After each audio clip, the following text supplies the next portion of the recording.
বিল যদি কোনোভাবে পাস করাতে পারে, যত ঐতিহ্যময় পুরাতন জিনিস আছে সব প্রমোটিং করে কর্পোরেটদের হাতে তুলে দেবে। আজকে তো বছর বছর ধরে সবাই লুটে খাচ্ছে। আমার রাজ্যে কি ওয়াকফ লুটা হয়নি? হ্যাঁ কি না বলো? আমার রাজ্যেও লুটা হয়, পুরো দেশে লুটা হয়। যারাই ক্ষমতায় আছে তারাই মুসলমানের টাকাতে মজা করে, ওয়াকফকে নিজেদের আয়ত্ত করে নেবে।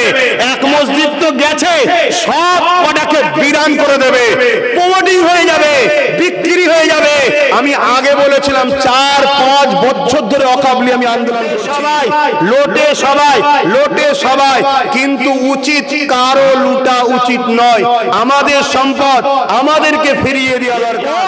সেকুলার সেকুলার করতে করতে নিজের বাপটাকেও ধ্বংস করে দিয়েছে, নিজের বেটাটাকেও ধ্বংস করে দিয়েছে। সম্পত্তি দখল করে নেবে বলছে। খবর পেয়েছো না পাওনি?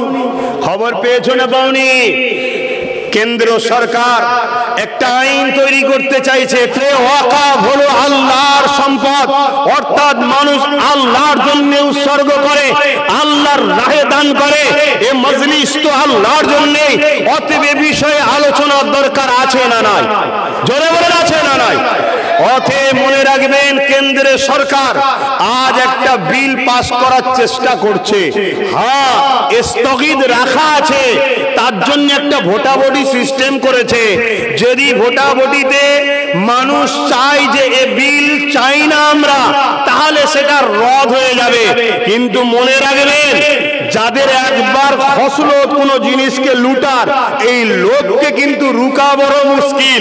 আজ নাই আপনি ভোটাভুটিতে রুকে দেবেন, যার খসলো ঢুকেছে ও পরে কোনো না কোনো কায়দায় ঝাড়ার জন্য চেষ্টা করবে।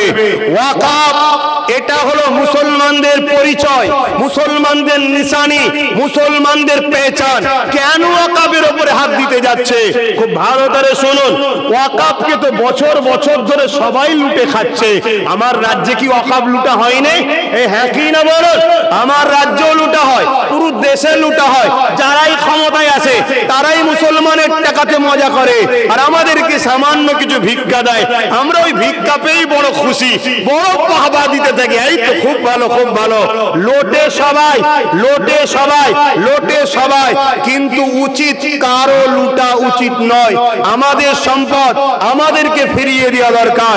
মুসলিম গরিব ছেলেদের পড়াশোনায় কাজে লাগবে, মুসলিম গরিব মেয়েদের চিকিৎসা, বিবাহ, পড়াশোনায় কাজে লাগবে। এটা মুসলমানদের ব্যক্তিগত সম্পদ, এখানে অন্য কারো হাত দিবার অধিকার নাই। কিন্তু দুর্ভাগ্য, দুর্ভাগ্য, পাওয়ারে বসিয়েছি তো ওদেরকে, ওরা কোনোদিন চাই না আমরা মালিক হই, সম্মানিত হই, ভিআইপি হই, ধনী হই। আমার ছেলে পড়াশোনা করে ডাক্তার হবে, জজ হবে, উকিল হবে, 50-60-1 কোটি টাকা খরচ করতে হবে, কোনোদিন চাই না। তাই ভিক্ষা দিয়ে বাকিটা লুটে লাই। কিন্তু আজকে কেন্দ্র সরকার একটা বিল করার চেষ্টা করছে। হঠাৎ করে বিলটা কেন করতে চাইছে? কখনো মাথায় ঢুকিয়েছে? আরে যুগ যুগ ধরে তো করেই খাচ্ছে, ঝেড়েই খাচ্ছে, তো বিল কেন করছে? বিল করার পিছনে একটা কারণ আছে, আমার ক্ষুদ্র জ্ঞানে বলছি শোনেন, যেটা আজ পর্যন্ত কেউ আলোচনা এখনো করছে না। আমার ক্ষুদ্র জ্ঞানে বলছি কি, এই দেশে মুসলমানদের কোনো অবদান নাই এরকম বলা হচ্ছে না, হয়নি? এই আওয়াজ দিন, মুসলমান হাঁটো বলা ষড়যন্ত্র চলছে না চলে না? কিন্তু 1000 বছরের মসজিদ আমাদেরকে পেহচান দিচ্ছে, পরিচয় দিচ্ছে যে 1000 বছর ধরে এই মসজিদ রয়েছে, 1000 বছর ধরে এখানে আমার বাপ দাদু ছিল, 1000 বছর ধরে ভারতে আল্লাহু আকবার, আল্লাহু আকবার হয়েছে, আশহাদু আন্না মুহাম্মাদুর রাসূলুল্লাহ হয়েছে। তাই তুমি জুম্মায় জুম্মায় দুদিন এসে আমায় তাড়িয়ে দেবো বললে তো পারবে না, কারণ 1000 বছরের মসজিদ বলছে এ ভারত বাবাকারী নয়, এখানে সবার যেমন অধিকার আছে মুসলমানের অধিকার আছে, তার পেহচান 1000 বছরের মসজিদ, 1000 বছরের কবরস্থান, 1000 বছরের মাদ্রাসা। যখন ওয়াকফকে নিজেদের আয়ত্ত করে নেবে, এক মসজিদ তো গেছে, সব কটাকে বিরান করে দেবে, প্রমোটিং হয়ে যাবে, বিক্রি হয়ে যাবে। আমি আগে বলেছিলাম 4-5 বছর ধরে ওয়াকফ নিয়ে আমি আন্দোলন করছি।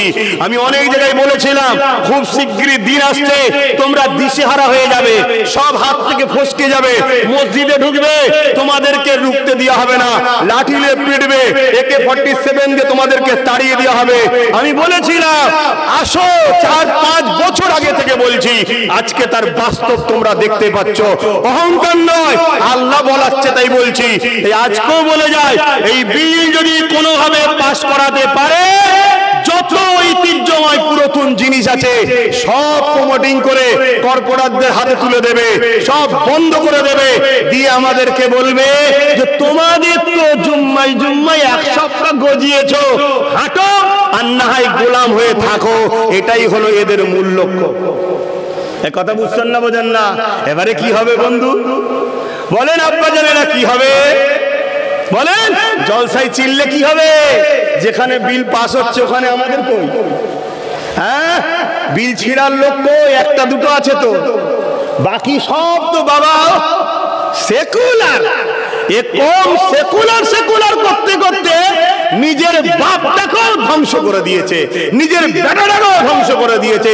আরে সেকুলার কাকে বলে? নিজেকে আত্মহত্যা করার নাম সেকুলার নয়। সেকুলার হলো কারোর উপরে জুলুম নয়, আর নিজেরটা কেউ কেড়ে নেবে ছেড়েও নয়। কথা মাথায় ঢুকছে না? ঢুকে না? অন্যায় অন্যায়, সে যে কোনো জায়গা থেকেই হোক না কেন, এ চোখ কোনো অন্যায়ের দিকে তাকাতে পারে না, এ হাত কোনো অন্যায়কে সাপোর্ট করতে পারে না, সে রাজ্য কার উপরে হোক, অন্যায় অন্যায়। অতএব এতদিন সবাই খাচ্ছিল কিন্তু পুরো আত্মসাৎ করেনি। ও দেখছে আরে পুরো বিল করে কেড়ে নিয়ে সবকে মিলিন করে দে, নিশ্চিহ্ন করে দে, পেহচান পত্র রাখিস না কেন, ভোটার কার্ড, আধার কার্ড, প্যান কার্ড, বলবে এই ব্যাংক জালিয়াতি। কিন্তু 1000 বছরের মসজিদকে তার জালিয়াতি বলতে পারছে না, 1000 বছরের কবরকে তো জালিয়াতি বলতে পারছে না। আরে আমার বাপ দাদুর কবর যদি এখানে হয়, তাহলে আমরাও 1000 বছর ধরে এখানে আছি, পরিচয় ঠিক না বেটি? তুমি জুম্মায় জুম্মায় কয়েক সপ্তাহ এসে আমায় তাড়াবে বলতে গেলে হয়, তখন একটা জনমত তৈরি হবে। তাহলে বলুন, এই ওয়াকফ বিলটা স্থগিত করা হচ্ছে, হোক, এটা আপনারা চান নাকি? হ্যাঁ, কিন্তু দুঃখ এর বিরুদ্ধে একটা ভোটাভুটি নাকি হচ্ছে।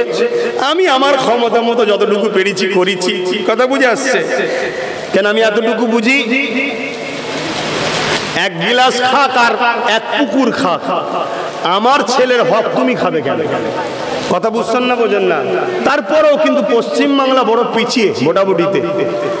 অনেকে বলছে পশ্চিম বাংলা বড় পিছিয়ে। আরে পিছিয়ে কেন থাকবে না? পশ্চিম বাংলায় যারা রাস্তা দেখাবে তাদের মধ্যে থেকে 90% তো সব ভাড়াটিয়া বিক্রি হয়ে গেছে। বুঝতে পাচ্ছেন না? পারেননি? কি গো, পাচ্ছেন না? পারেননি? পথে বাপ আমার কথা কি নজরে লিখছেন জানি না। আল্লাহ না করুক, আল্লাহ না করুক, আল্লাহ না করুক, যদি এই বিলটা পাস করিয়ে নিতে পারে, ভারতবর্ষে ইসলাম ও মুসলমানের কোনো অস্তিত্ব থাকবে না। আমি আজকে এটাও বলে গেলাম। কথা কিছু মাথায় ঢুকছে? তোমাদেরকে ওই ভাড়াটিয়া হিসাবে থাকতে হবে। এবার দেখো বিল রুখবে না হয়ে যাবে, সব ভাবো।